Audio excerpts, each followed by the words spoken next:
He sometimes reminisces how, having arrived in Gunib, one of the largest historical, cultural, and political centers of the highlands of Dagestan, he and my uncles for a long time sought for a space to play football, but one could not be found. He began to think about the practicability of staying there. So he revolved it all on this idea of sport. So what's the purpose of sport again? We mentioned last week we had off, 2 weeks ago, that it's not about competing per se. It's about utilizing the different elements that come with sport that a person is able to excel through. For example, the idea of discipline. When you know you have practice 3 days a week, you practice 3 days a week.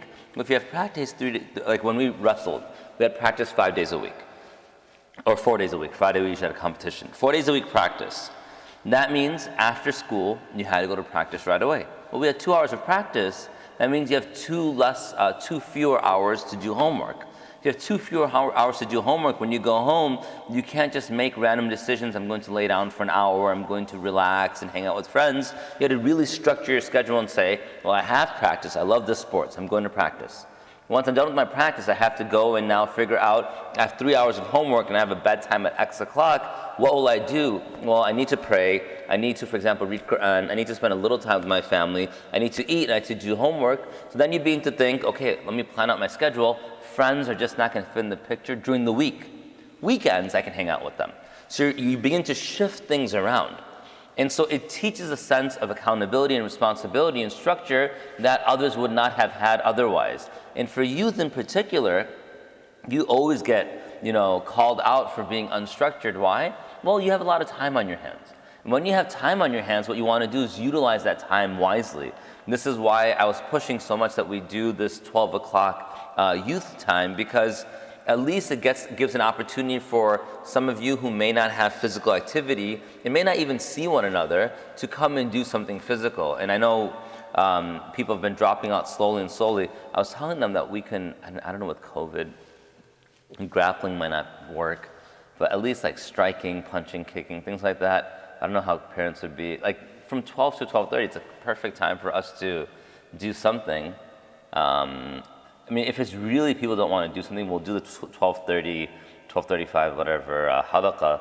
But I think physically engaging, it's fun, right? When we're out there. We'll see what the feedback is after the self-defense program. Oh yeah, that's next week or the week after?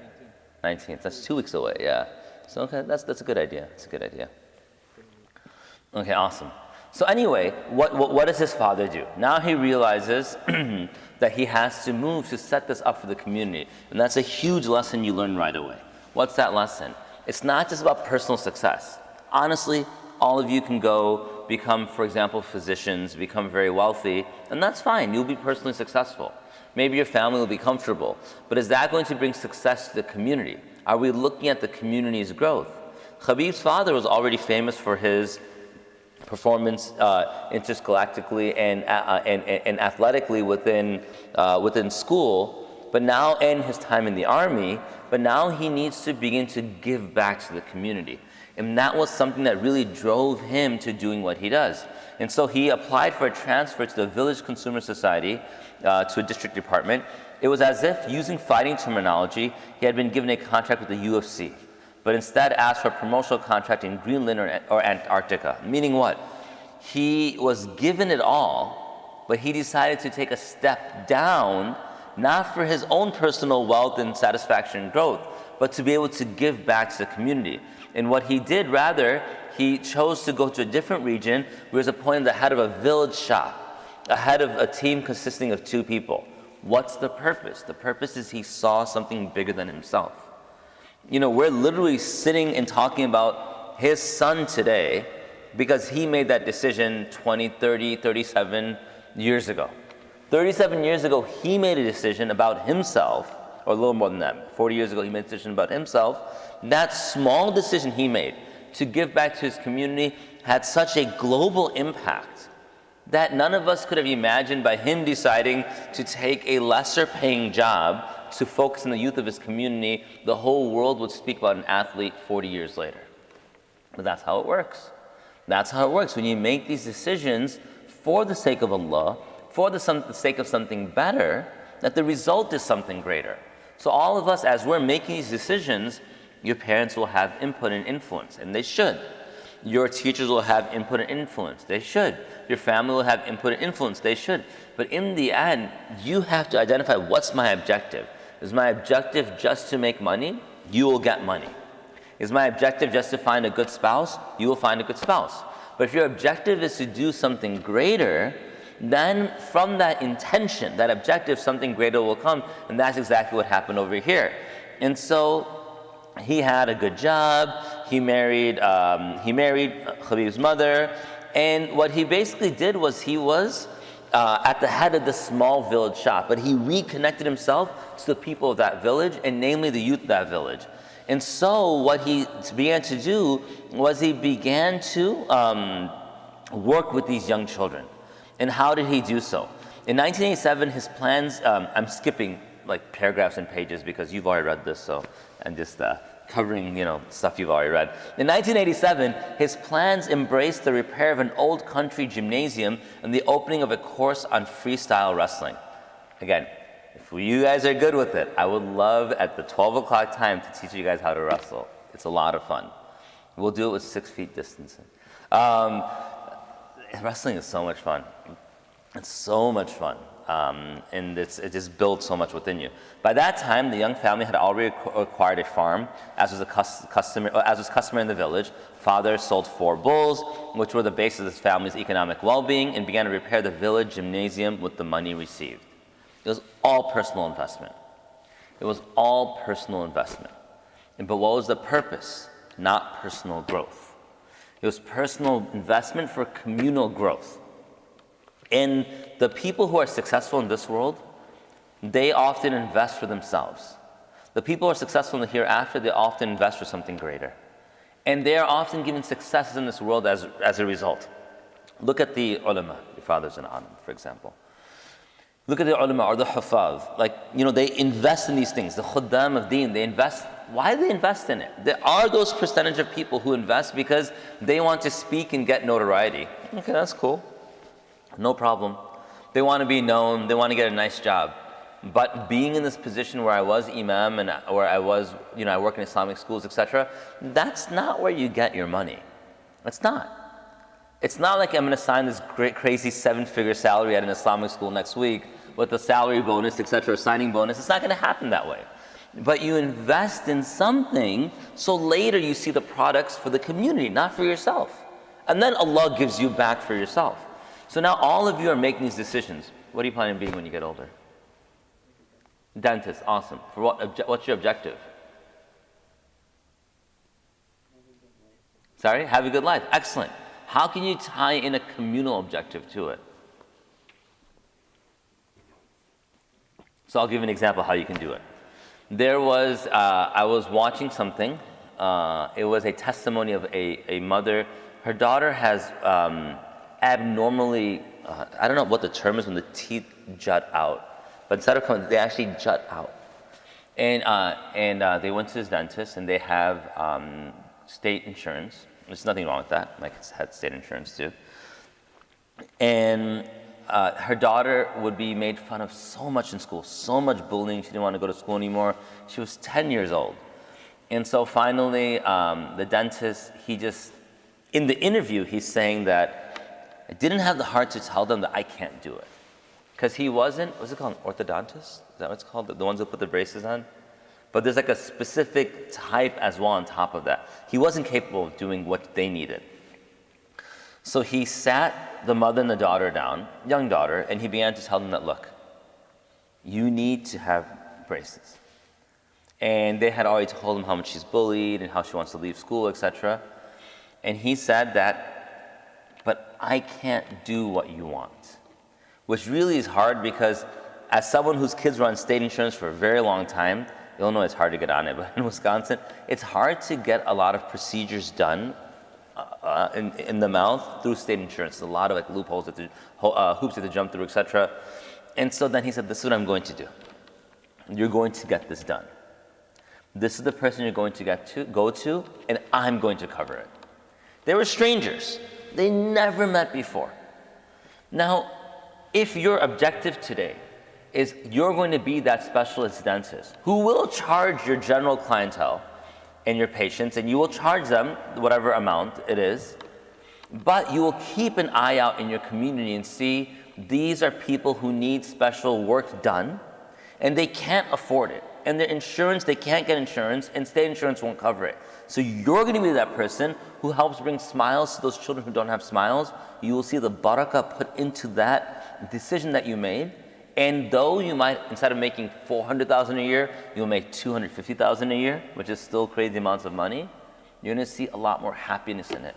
Because these kids will come to the masjid and they'll smile, and you know that smile came from what you did. Or maybe you'll travel overseas with, I don't know how it works in dentistry, I'm not a dentist, but you will take whatever equipment you can have, or there'll be equipment there, and you'll go perform these different procedures on these children in areas like refugee camps, etc. Now, the objective, the niyyah, is not for yourself. There is personal benefit, but the niyyah is going to be something much greater. So you guys see what I'm talking about, right? And that's what Khabib's dad did. I keep calling him Khabib, it's Habib. He even says his name is Habib Nur Muhammad, but I don't know why I keep calling him Khabib. So that's what his father did. His father recognized that he can get this position through his degree, but he went for a lower position purposefully, requesting it. Why? So he can go and then give back to the community, and that's what he did. Now, and Khabib himself mentions 30 years later, father's father's dream idea may seem romantic, but those days to sell everything that was acquired by backbreaking work and to invest in an adventurous idea like a gymnasium seemed illogical at the very least. However, that's father all over. After all, this was his project, and he had earned everything himself, and he made the decision himself, fully aware of what he was doing. Meaning what? It wasn't about wealth. It wasn't about family comfort.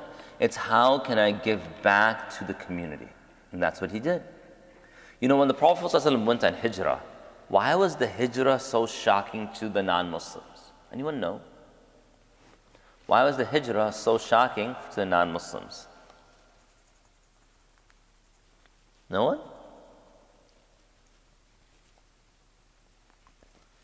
So what does hijrah mean? It's not just the grocery store over here. What does hijrah mean? Migrate, good. So why is that so shocking? Yes? Migrating to a city of strangers? Good, migrating to a city of strangers. Excellent. So why is that a problem? We do it all the time, right? Any of you ever moved like a state or a country? You just did, right? It's difficult, but people do it. I moved to a different country full of strangers. I moved to Zambia. People do it. The reason why it's so shocking is because you grew up in an area. Everyone gave to you. They fed you, they clothed you, they helped you, they trained you, they educated you. As you grew up, they grew older. Now you're older, you're growing older, they become elders, you support them in the time of need. Now there's other children underneath you. Everything they did for you, you do for them. And then you eventually become an elder who advises, they become adults, and guess what? There's new children. And then those new adults give back to these children. These elders, they pass away. Now these children grow up. Those adults become elders. These children who grew up become adults. They take the wisdom from their elders, they give their experience and their help and their wealth back to the little kids. These children, now they benefit. These elders, they pass away. These adults become elders, they advise. These children, it's just a constant cycle. You took and you give back. That's how it always was.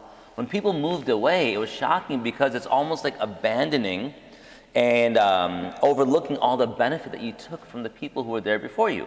And that was something that was very uncommon. But the hijrah was because they were forced to leave. They were forced to leave because of the lack of ability to practice Islam openly. How does that connect to over here? Well, these individuals, they would never leave. They would stay in their area because they felt this duty, I have to give back to the community that formed me. And that's exactly what Khabib's father did. He gave back to that community. And so what does he do?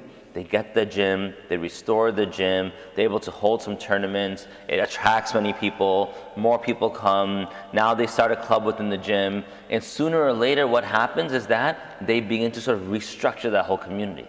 Now when one community becomes restructured, let's just take this community for example. This community being like the western suburbs. It's been revamped over the past X years, right? You have MSI, which has been here. It's like the oldest Western suburban masjid, right? It is? Is it? I don't know if there's one older than this. I mean, IFS was a little further east, but MSI becomes MSI. Eventually, MSI is going to look to expand more. It might acquire more property, it might rebuild, etc. Now, when MSI does this, the newer masajid that are going to form, they're not going to say, oh, we have to build a new masjid. Usually what they'll do is they'll take the example of MSI's history, and they'll say, well, they acquired like an office space, let's copy that. In over 30 years, they're able to do A, B, C, D, E. And then they'll take those same steps. Even if you look at Dar es Salaam, people look at Dar es Salaam now and they say, oh, how do we build that structure? You don't build that structure. You start out of the basement of the home. And then you eventually grow so much that you now begin to have a small warehouse space, to which you're able to now maybe acquire a piece of land to build a masjid, then you expand. If any new madrasa comes in and says, we want to build this huge madrasa, it's a failure from the start because they didn't put the groundwork in. So what Khabib's father did from the very beginning was he set a blueprint, and other surrounding areas now saw that blueprint. So now what happens is if one small area has become successful and others try to mimic it, all these various areas of success, and what was their purpose? To keep youth away from negative influences. That will begin to happen. Now the whole community begins to follow in suit. And then he mentions that they had another baby whose name was Khabib, right? Born 20th of September, 1988. We move on to chapter 3. So he said he was born 2 years after his brother Magomed or Muhammad, right? And so he mentions in particular these were very difficult times for the community. Why were they very, very difficult times for the community? Well, the first reason, by the way, what was his elder brother's name? I just said it a moment ago. Muhammad, Magomed, right? I have a Russian student named Magomed. I asked him, what is that? He said, it's Muhammad, but for the Russians, we write it this way. It's easier for them to pronounce. Khabib's father, what did he name his first son? Muhammad. What did he name his second son? Habib. What does Habib refer to? Anyone? Sorry? Dear, yeah, dear beloved. Habib is Habib of whom? The Habib of Allah. And who's the Habib of Allah? The Prophet ﷺ. Remember I mentioned about Habib's family, how devout they were in deen. Remember his great-grandfather was what? A student of whom?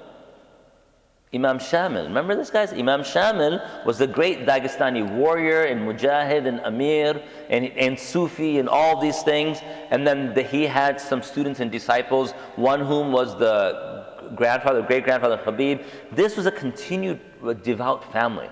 And so even his father named his children after the one whom they loved. The Prophet ﷺ, eldest brother was Muhammad, the second, the youngest son so far was Habib. And so this was the way the family was. They were very much surrounded around this ideal of Islam. Anyway, we come back. Now, in his very, very early childhood, what they begin to remember is that,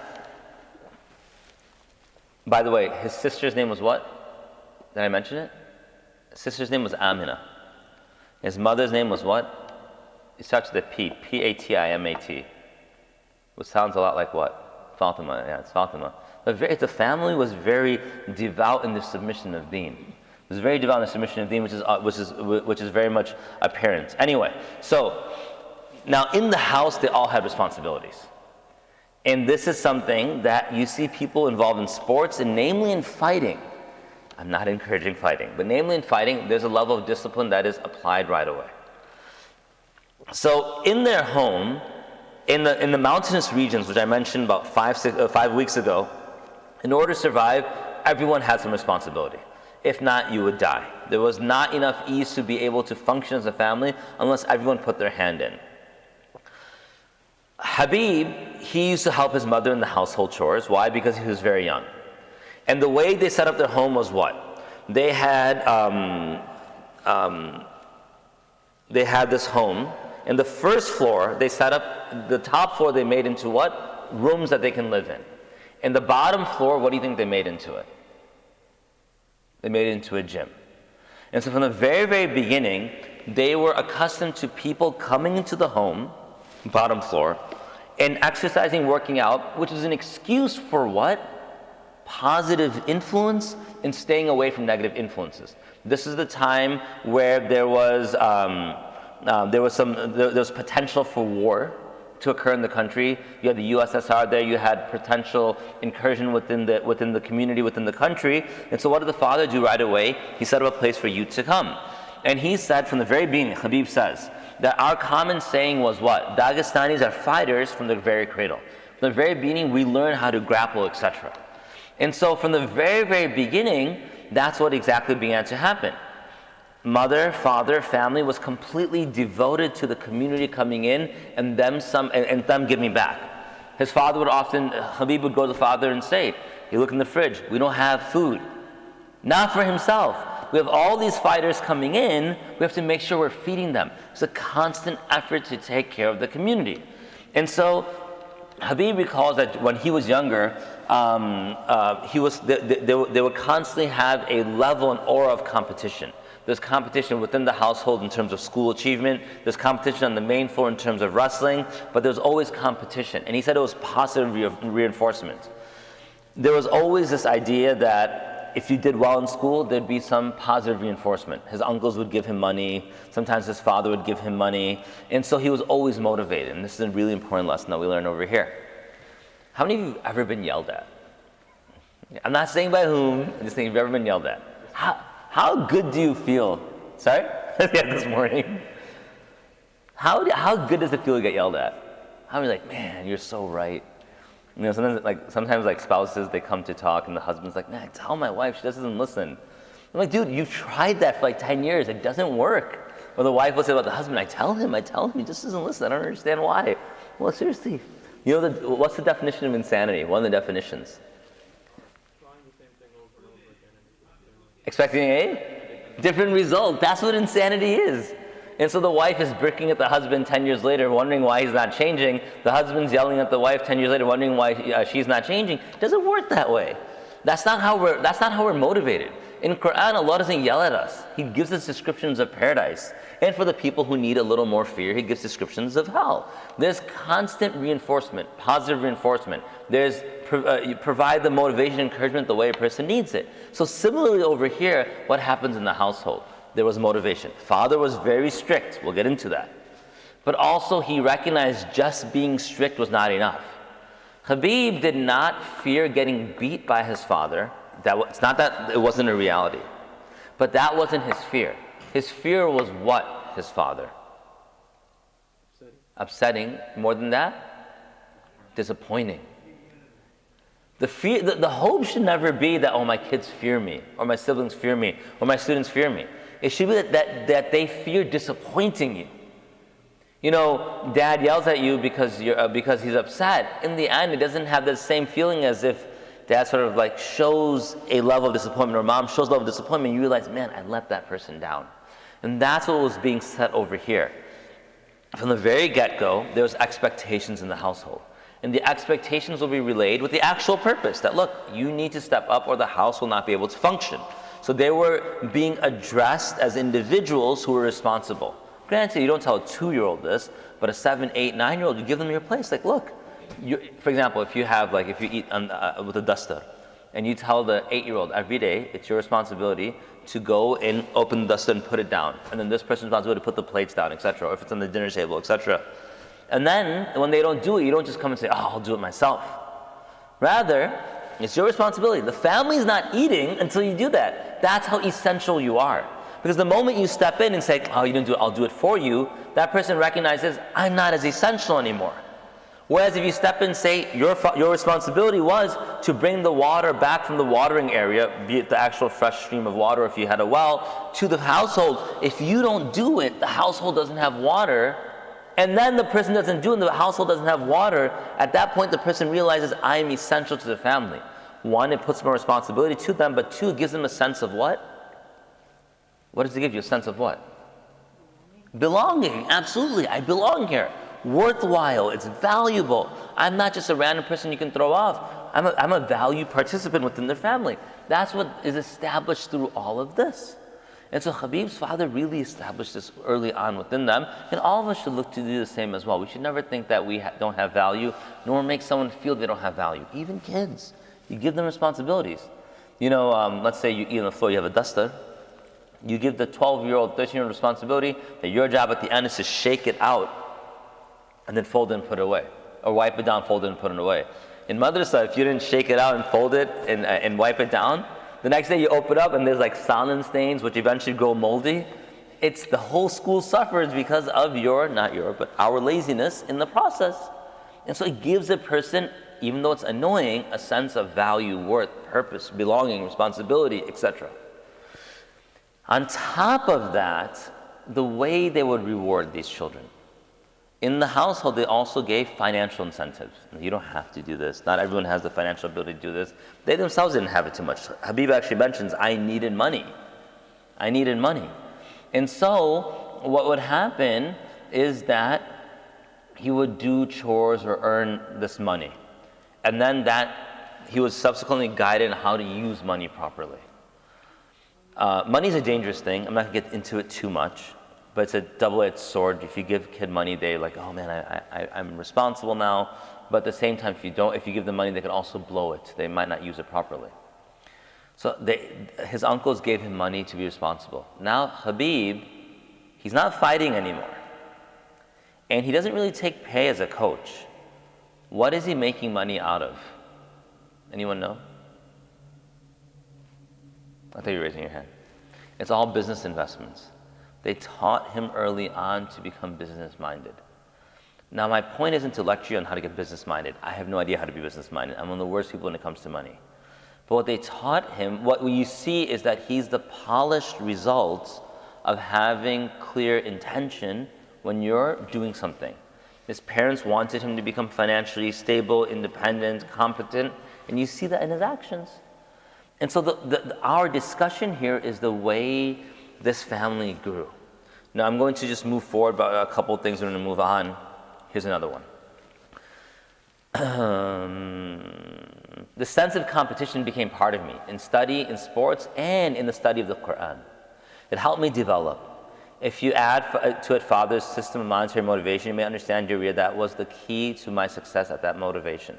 So it wasn't only what? You do well in school, here's some money. You're completing your chores, here's a reward. What else did they reward him for? Quran. Now can you imagine you come home from school, you get straight A's and your parents promise you $10 per A. Would you work hard to get an A? I would. I mean, $10 might not be worth as much to you guys as it was to me when I was younger, but I didn't get that promise. I would definitely work hard to get it. Now you get $10 per A, and then your parents at night tell you, read Quran, make sure you don't go to sleep without reading Quran. Then your next progress report comes out, next report comes out, you get $10 per A, you have 6 classes, you get 4 A's, you get what? $40. At night, your parents are telling you to read Quran, it's really important, etc., etc. Which one is going to get more importance in your life? Schoolwork. Why? You get a reward. There's a tangible reward you're receiving. The parents are right. Read Quran, it's important. But if one is getting rewarded with cash, and the household responsibilities are being rewarded whatever they're rewarded, and the Quran is just do it, in the child's mind it's like, this has much more importance to me than this. So part of this also we're seeing is how they're setting up the development of children, and we should do this as well. Now you might think, look, I'm not having kids for another X amount of years. That's true. You may not have children now. But it's not only about children. You run a youth halaqah, for example. And for example, students who are there on time, you bring candy bars for them, for example. And then students who are there late, you make them run sprints or whatever. Our halaqah, if you're there on time, we meet after Fajr. This was when you were younger. This was when I was 12 all the way till when I was 19, I believe, for 7 years, after Fajr, every Saturday at MEC. And if you were late, you had push-ups or you had to do laps. That's what we used to do. But if the person's always getting, the reward for doing something positive as your youth halaqah member, but for their Quranic or Islamic achievements, they're not, it's going to eventually lose value in their eyes. So how can you do this? For example, you have youth halaqah. You give them a 1-week prayer timetable. Everyone who comes back with this prayer timetable, filled out, will have completed the assignments. Every day that you have all 5 prayers, you get, those mini candies that are distributed, at Halloween, etc. And then every time you fill the full chart, lunch on me, or whatever the case may be. Something like that which makes a person motivated to complete the Islamic parts to gain some type of motivation. And so that's exactly what happened. Now, Khabib and his family, they weren't the wealthiest. So when you do these types of things, it also means you have to sacrifice. If you're not that wealthy and you're giving financial incentive, that means you're taking a hit. But just like his father took a hit when he chose a lesser paying job to be able to give back to the community, sometimes even in your own life, you might take a hit to give this kid some sort of financial or tangible reward, but the motivation of that child now praying or reading Quran daily will be far, far, far more worth your investment than, for example, if you went out to X restaurant to just go get a bite to eat. And so this idea of becoming bigger than yourself, having something much more worthwhile than the self, is what is really pushed in these 2 or 3 chapters. So over here, we're going to, actually, let me see one more thing. Yeah, we'll stop over here. We're going to continue chapter 4 next week. And chapter 4 is interesting, and 5 and 6, inshallah. Cool, so if you have not yet, go ahead, you can read up to chapter 4 and complete it. If you have, then no problem, you're ahead of me. Subhanallah bihamdi, subhanakallahumma bihamdik, nashhadu an la ilaha illa anta, nastaghfiruka wa natubu ilayk, wa akhiru da'wana alhamdulillah. Okay, cool. As always, you guys stay here. I'm going to go get my kids for prayer, and I'll see you guys here, inshallah, for Dhuhr.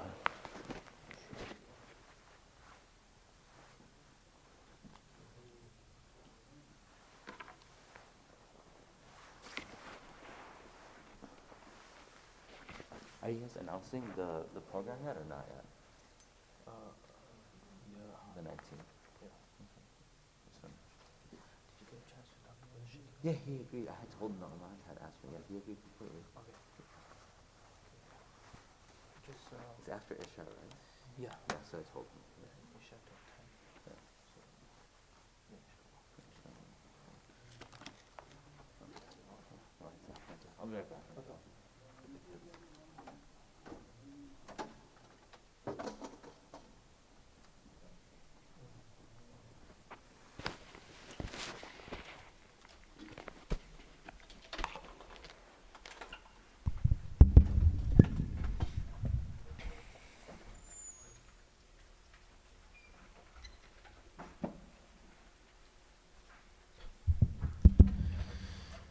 الله أكبر الله أكبر الله أكبر الله أكبر أشهد أن لا إله إلا الله أشهد أن لا إله إلا الله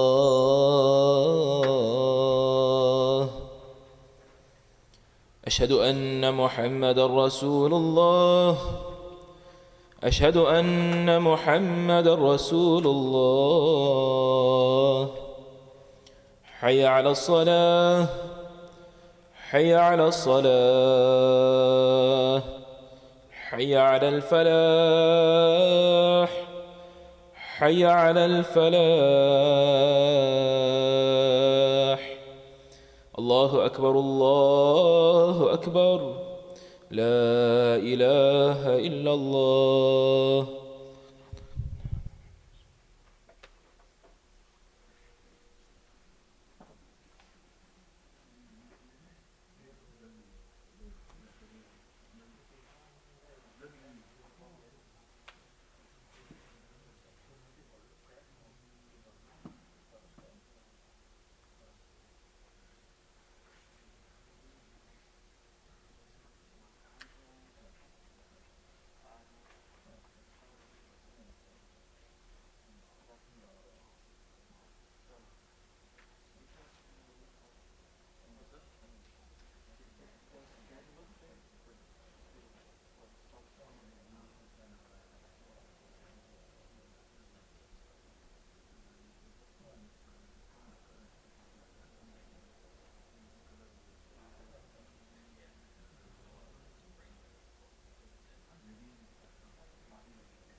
الله أكبر الله أكبر الله أكبر الله أكبر.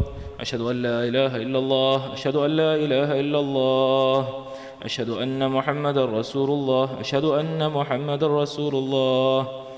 حي على الصلاة، حي على الصلاة، حي على الفلاح، حي على الفلاح. قد قامت الصلاة، قد قامت الصلاة. الله أكبر الله أكبر، لا إله إلا الله.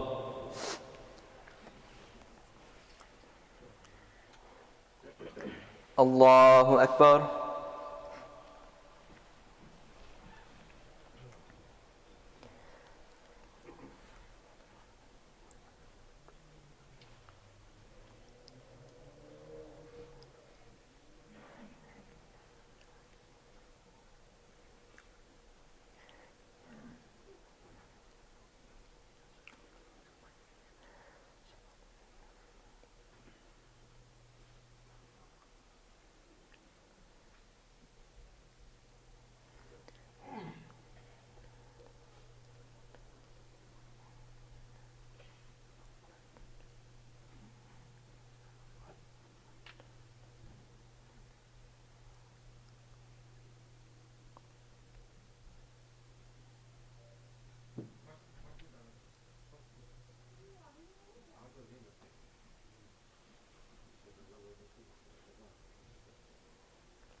الله أكبر.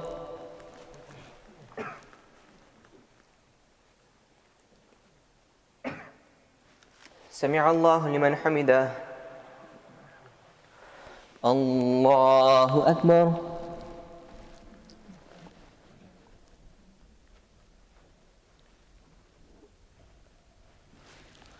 الله أكبر. الله أكبر.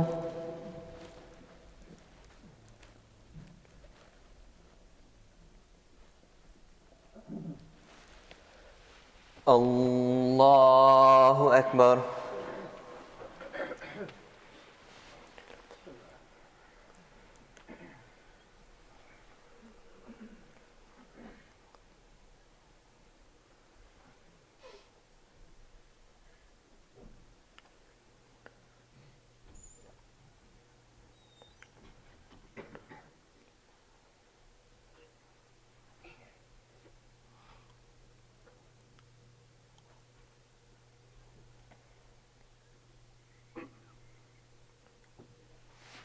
الله أكبر.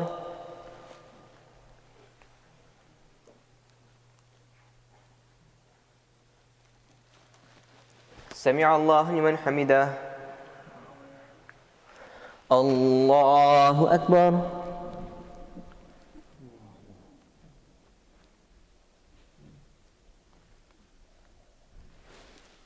الله أكبر.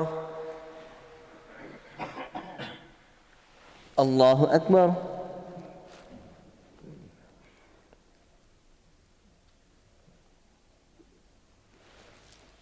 الله أكبر.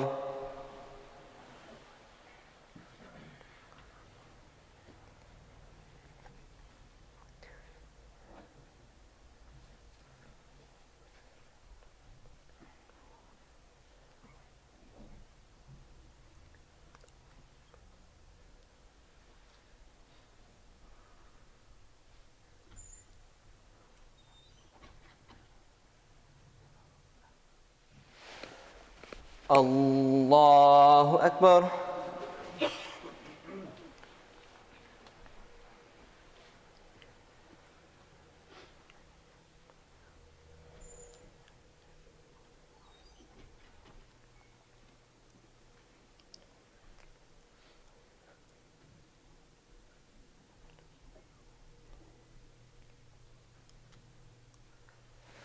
الله أكبر.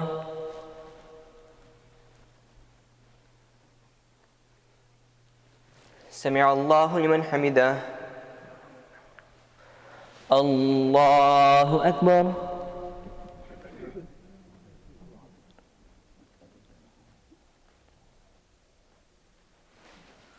الله أكبر.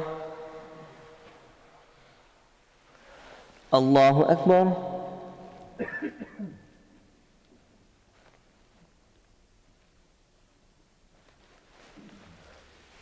Allahu Akbar.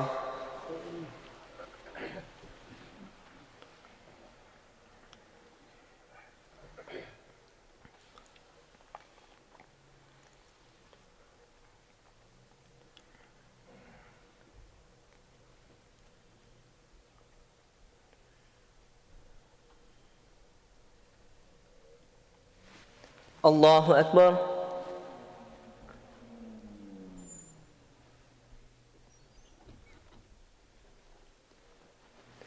سمع الله لمن حمده. الله أكبر.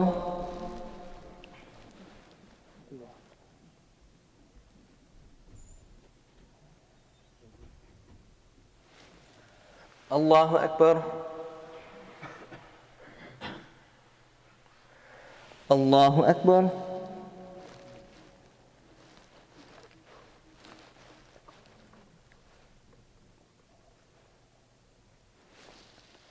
الله أكبر.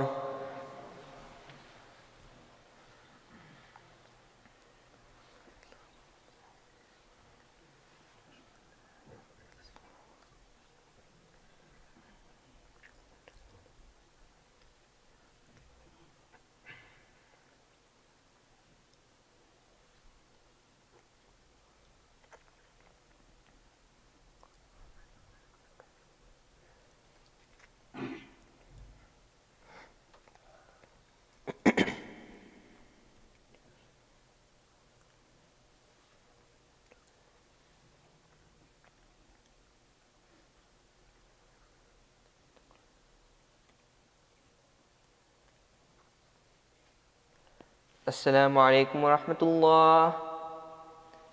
السلام عليكم ورحمة الله.